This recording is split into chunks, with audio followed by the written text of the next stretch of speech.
Oi pessoal, bom dia, o professor Rafael de História, tudo jóia? Pessoal, eu vou mexer um pouquinho nos planos de aula que a gente tinha combinado. A escola me pediu para trabalhar com vocês essa semana as avaliações diagnósticas, ok? Avaliações diagnósticas é nada mais, nada menos que uma prova que o Estado pede para vocês fazerem para ver como é que está seu aprendizado, ok? Não é só para dar trabalho, não, é porque realmente depois que vocês responderem, dá para saber se vocês estão aprendendo direitinho, se a gente tem que melhorar alguma coisa, ok? Então, se vocês puderem fazer essa prova, ela é muito importante. Eu vou fazer igualzinho que eu faço com os pets. Eu vou ler, explicar, comentar tudo que é possível para você poder fazer da melhor maneira possível e também não deixa de ser um espaço de aprendizado, ok? Se por acaso você não teve acesso à prova ainda, continua ouvindo o áudio e assim que você conseguir ter acesso à prova, você reouve ele e tenta fazer da melhor maneira possível, ok? Então vamos lá. Eu sou professor de História, então minha área é a área de Ciências Humanas, tem questões de História e Geografia, então vou mexer com as questões de História, né? Professor de História, questões de História. Então vamos lá. Ciências Humanas, número 1. O povo africano Hausa do Sudão Central, trazido à força para o Brasil durante o período colonial, teve uma grande influência da cultura árabe, especialmente da difusão do Corão e dos ensinamentos de Maomé. Então, o islamismo, que é a religião e a cultura árabe, né, que é além da religião é a parte mais cultural, eles não são só lá do Oriente Médio. Qualquer pessoa que queira professar essa fé vai seguir esse raciocínio. Na África tinha e ainda tem muita gente que cultua essa religião, que é o islamismo, e tem a cultura árabe envolvida, ok? Então, muitos desses escravos que vieram para o Brasil era da cultura árabe e professava a fé islâmica, que a Bíblia deles é chamada de Corão. Tranquilo? É por esse motivo um dos povos que trouxe a religião que foi elemento importante para o levante conhecido como Revolta dos Malês, ocorrida em 1835 na Bahia. Então houveram várias revoltas aqui no Brasil de colonos, de escravos, de gente que não gostava de um estado, que não gostava de outro estado, teve briga de tudo, ok? Uma das brigas foi conhecida como Revolta dos Malês, que foram escravos que viviam na Bahia, que cultuavam o islamismo, que a religião deles era o islamismo, e eles queriam, dentre outras coisas, né, o direito de professar sua fé. Lembrando que naquela época, você não tinha direito de escolher sua religião. Se você morava aqui no Brasil, você tinha que ser católico. Nem evangélico você podia ser, tinha que ser só católico. E esses escravos queriam ter direito de professar sua própria fé, que é o islamismo, ok? Bom, nesse texto constata-se como exemplo de diversidade da África a presença da religião. Bom, já quase que dei a resposta, né? A católica, espírita, islâmica, judaica ou protestante. Que fé que é essa? Já praticamente dei a resposta. 2. Lê o texto abaixo. Período regencial. Então vou lembrar aqui. Após 1822, que o Brasil conseguiu sua independência, a gente ficou livre de Portugal, foi declarada a nossa independência. Quem foi o nosso primeiro governante foi Pedro I, ele vai abandonar a gente e voltar para Portugal, e ele deixou o trono para Pedro II, que era o filho dele, só que ele era muito novinho. Então, entre 1831 e 1840, algumas pessoas vão governar o país, esperando que Dom Pedro II alcançasse uma idade para que ele pudesse ser rei. Esse período é conhecido como período regencial, ok? Então vamos lá. Estendendo-se de 1831 a 1840, o governo regencial abriu espaço para diferentes correntes políticas. Em meio a tantas posições políticas, a falta de unidade entre os integrantes da política nacional em nada melhorou o quadro político brasileiro. Uma das mais claras consequências desses desacordos foram a série de revoltas deflagradas durante a regência. Então está dizendo que nesse período regencial houveram muitas revoltas, ok? Isso é uma prova que não estava dando muito certo. A Sabinada na Bahia, que foi uma revolta que aconteceu, a Balaiada no Maranhão foi outra revolta que aconteceu, a Revolução Farroupilha no Rio Grande do Sul também foi outra revolução que aconteceu nesse período. Foram todas manifestações criadas em consequência da desordem que marcou todo o período regencial. Então, deu para perceber que houveram várias manifestações, várias brigas ao longo desse regime. Foi um dos motivos para que Pedro II voltasse a governar, né, para dar estabilidade para o país. Com base nesse texto, constata-se que as revoltas regenciais foram motivadas principalmente então, de acordo com o texto, influência dos republicanos que ameaçavam o ministério regenciais, b. miséria de uma parcela da população insatisfeita com o governo, c. posição de Dom Pedro II como herdeiro natural do trono do Brasil, d. possibilidade de o Brasil voltar a ser uma colônia de Portugal e probabilidade de Dom Pedro II se tornar um governante absolutista. Então você acha que essas revoluções todas, principalmente essas na Bahia, no Maranhão, que foram revoltas populares, ela tinha a ver com alimentação, com o pessoal sem o que comer, insatisfeito com o governo, ou com questões políticas? Né? Foi uma revolta muito de povo pessoal mais simples. E aí, o que você acha? 3. Leia o texto abaixo. Os sudaneses dividiam-se em 3 grupos: Iorubás, Gegés e Fanti-Achantis. Esse grupo tinha origem no que hoje é representado como Nigéria, Dahomey e Costa do Ouro, e seu destino geralmente era a Bahia. Já os Bantus, grupo mais numeroso, dividiam-se em 2 grupos: Angola, congoleses e moçambiques. A origem desse grupo estava ligada ao que hoje representa Angola, Zaire e Moçambique, correspondentes ao centro-sul do continente africano, e tinha como destino Maranhão, Pará, Pernambuco, Alagoas, Rio de Janeiro e São Paulo. Os guineados sudaneses muçulmanos dividiam-se em 4 grupos: Fula, Mandinga, Hauxas e Tapas. Esse grupo tinha a mesma origem e destino dos sudaneses. As diferenças estavam no fato de serem convertidos ao islamismo. Aqui está falando os diversos grupos sociais que saíram lá da África e vieram aqui para o Brasil como escravizados. Ok? Então está dizendo quais são os povos que saíram de lá, vários povos, está tudo escrito aí no texto, e para onde que eles foram, quais regiões aqui do Brasil que eles chegaram. Além disso, no finalzinho fala também da questão da religião. Alguns deles professavam a fé que a gente chama de islamismo, que é o pessoal lá do Oriente Médio, que é o Alá, o Corão, que comentou numa das questões anteriores aqui da prova. Vamos lá. Nesse texto, constata-se que os povos trazidos da África no período colonial brasileiro possuíam. Então, esses povos que vieram da África para cá como escravizados, o que eles possuíam? Dependência econômica, fala alguma coisa de dinheiro aqui? B, desigualdade social. C, diferenças culturais. D, disputas religiosas. E E, divergências políticas. Você acha que o que mais diferenciava um povo do outro era o quê? Era a parte econômica, a parte social, a questão cultural, religiosa ou política? Então, vai da sua escolha aí. 4. Aqui tem a imagem de um senhor chamado Luiz Gama. Sempre utilizou seu trabalho na imprensa para divulgação de suas ideias anti-escravistas e republicanas. Então dá para saber que ele é um cara que não gostava da escravidão e que não gostava do império, que queria a república. Em 1837, foi um dos fundadores do Partido Republicano Paulista, em Itu, São Paulo. Nos anos seguintes, teve imensa participação em sociedades emancipadoras, na organização das sociedades secretas para fugas e ajudas financeiras a negros, além do auxílio na libertação nos tribunais de mais de 500 escravos foragidos.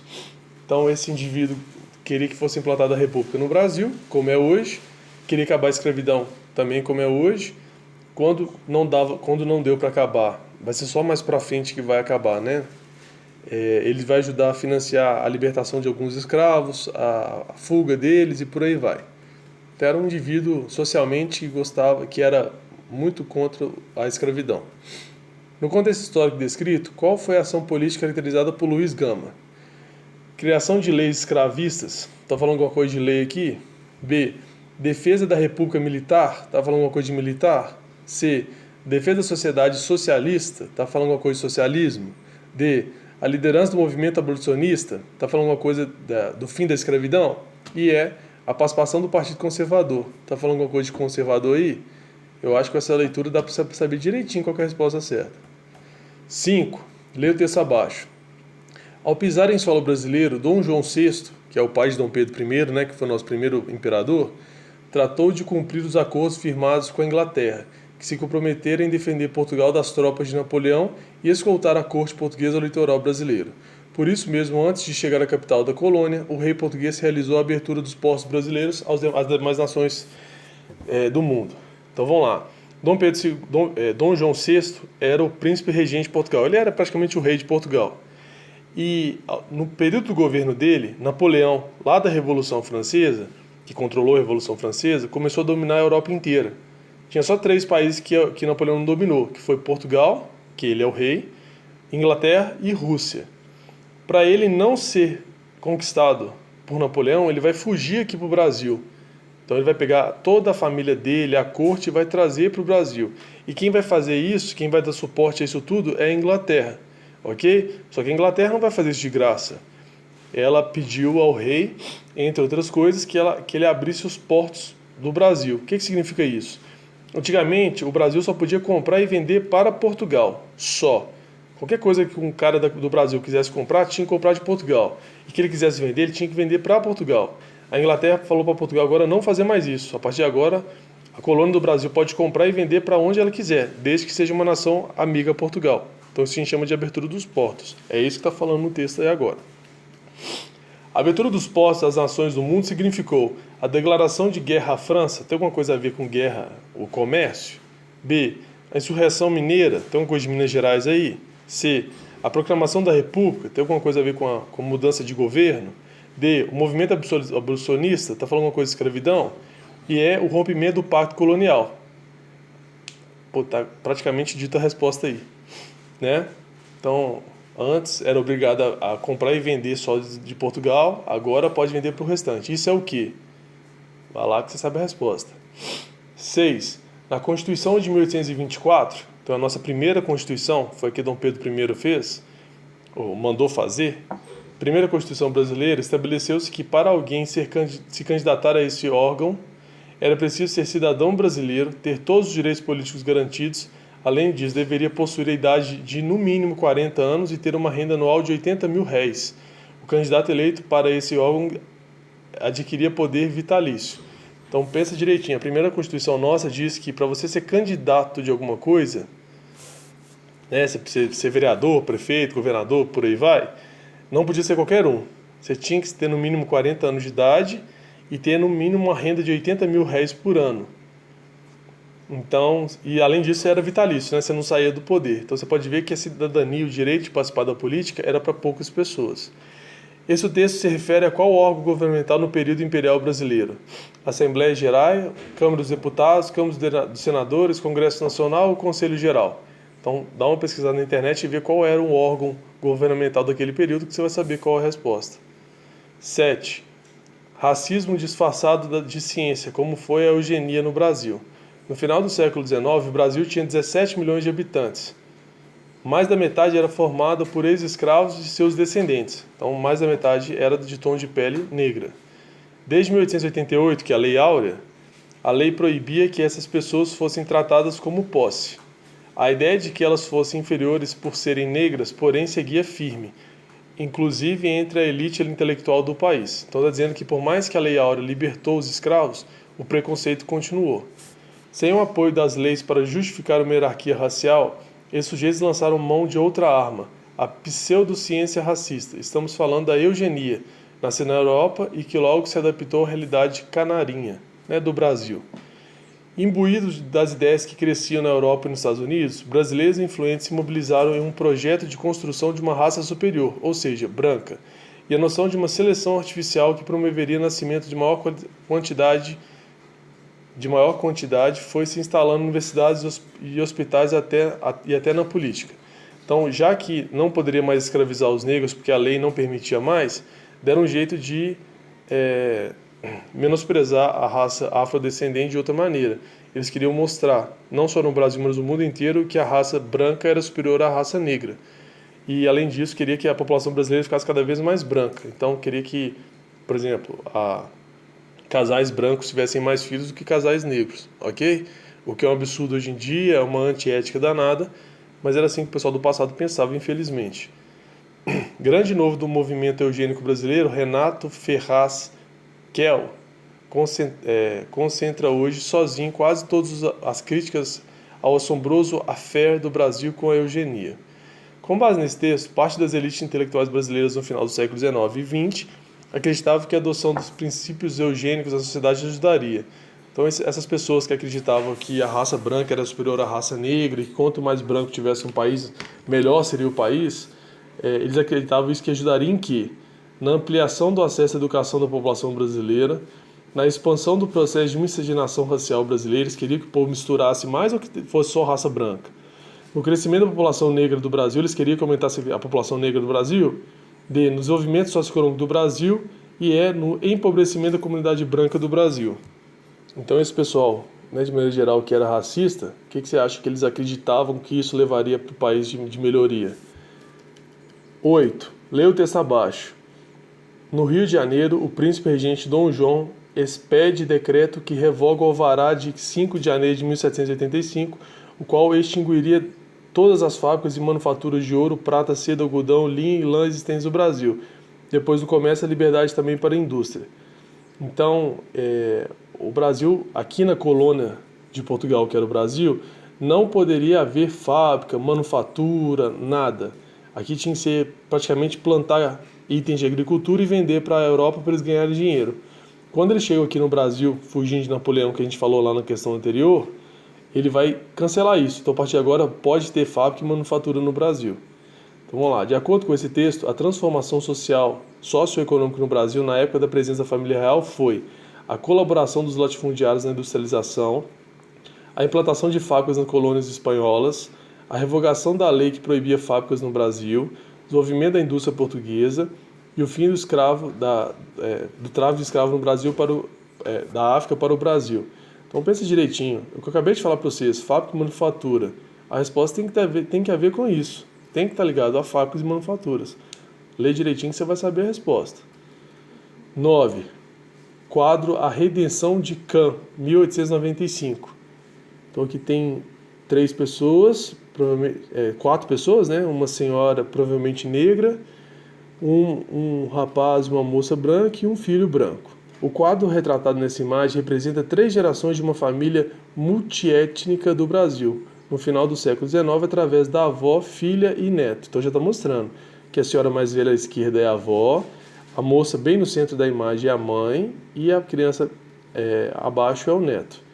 A representação do neto, comparado com a avó, está relacionado com...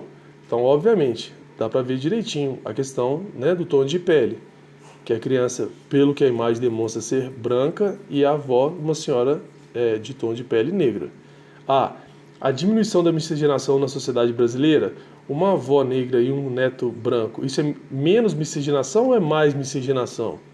A teoria eugênica do branqueamento racial, o crescimento da igualdade social entre as diferentes etnias, o desenvolvimento educacional brasileiro, o crescimento da população negra do país. Então você acha que, olha para você ver na imagem, tem 3 pessoas brancas e uma pessoa negra. Isso tem a ver com o quê? Lembra direitinho, principalmente com a questão que eu li anterior, que você vai saber responder. 10. Leia o texto abaixo. Quetos, Angolas, GGs, Alçás, Tapás, Oiós, Ijexás, Baribás, Aonefãs, Gruncis. Para quem chega a Salvador no final do século XVIII e início do século XIX, a impressão era uma só, uma sociedade negra, porque negros eram os homens e as mulheres que se via pelas ruas, subindo e descendo as ladeiras, transportando mercadorias, vendendo alimentos, carregando água, pescando, cozinha, erguendo paredes, fazendo a cidade funcionar. Então está mostrando aqui que, no caso, a cidade de Salvador, quem chegava aqui no século XVIII e XIX, era uma cidade que tinha um volume enorme de pessoas de tom de pele negra. E esse pessoal fazia a cidade funcionar. É isso que está falando no texto. Esse texto retrata que os escravos trazidos para o Brasil tinham a forma de conseguir armamentos pesados, B. Instrumentos para realizar um levante no país, C. Meios eficientes para encerrar a escravização, D. Origem étnicas de nações distintas e E. Técnicas para melhorar o processo produtivo. Aqui está falando de volume de pessoas enormes de tom de pele negra que vivia em Salvador. Qual a resposta que você acha que encaixa nisso aí? Ok? Principalmente levando em consideração que todos eles eram escravizados. Então você acha que as pessoas tinham um estilo de vida bom, um estilo de vida ruim? Elas viviam de maneira adequada ou inadequada? Isso levaria a alguma revolução ou não? É nesse caminho que vai ser a resposta. Bom, a partir de agora eu acredito que sejam questões de geografia, ok? Então agora, daqui para frente, a professora de geografia que vai ter que olhar com vocês, ok? Qualquer dúvida, eu estou aqui à disposição para ajudar.